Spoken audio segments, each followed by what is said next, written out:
Voici un billet de banque du Sénégal. Voici un autre du Cameroun. Ils ne se ressemblent en rien, pourtant ils font partie du même système. Un système qui fixe les deux monnaies à l'euro, dont le taux est déterminé par le Trésor français. En l'utilisant, la France contrôle la souveraineté monétaire de 14 nations, représentant près de 200 millions de personnes. Ces pays comprennent le Bénin, le Burkina Faso, le Cameroun, le Tchad, le Congo, la Guinée équatoriale, le Gabon, la Guinée-Bissau, la Côte d'Ivoire, le Mali, le Niger, le Sénégal, le Togo et la République centrafricaine. Bien que ces nations aient un siège aux Nations Unies et arborent leur propre drapeau indépendant, ce n'est que le visage de l'impérialisme qui a changé. La conduite des affaires est restée essentiellement la même. Pour les dirigeants africains qui ont osé s'opposer aux tendances impérialistes incessantes des anciennes puissances coloniales, cela a généralement été accueilli par la mort. Et la France n'a jamais hésité à éliminer les présidents qui représentaient une menace pour ses plans impérialistes. La France a constamment comploté et collaboré avec d'autres puissances occidentales pour assassiner les présidents africains qu'elle considérait comme une menace pour ses intérêts.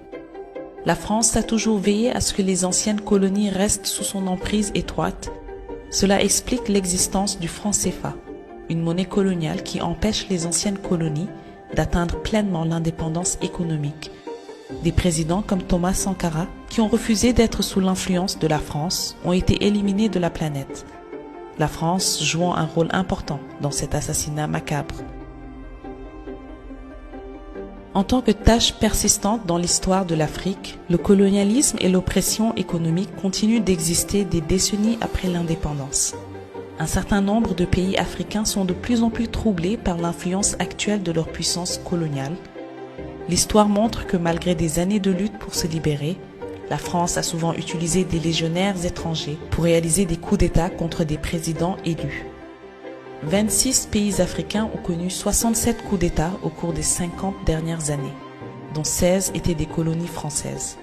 Cela démontre le désir de la France de conserver les terres qu'elle possède en Afrique.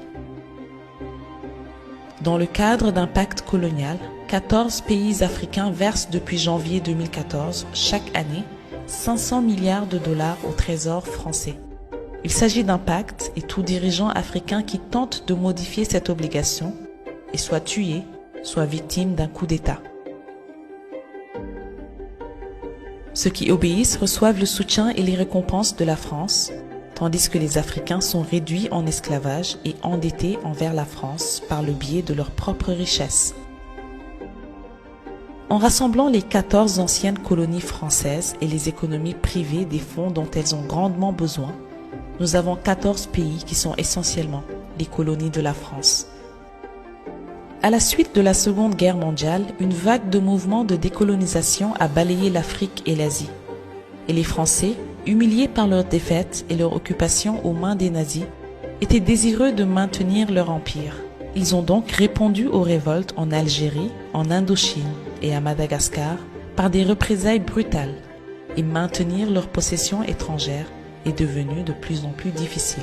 En 1960, la France a été contrainte d'accorder l'indépendance à presque toutes ses colonies. Mais quelque chose de vraiment important s'est produit en Afrique. Fondamentalement, la direction de la France a décidé de maintenir son empire en Afrique de l'Ouest et centrale, intact en tout, sauf en nom. Le plan était simple. Lorsqu'un pays africain obtenait son indépendance, il devait signer un prétendu accord de coopération avec la France, qui définissait la nature de leurs relations à l'avenir.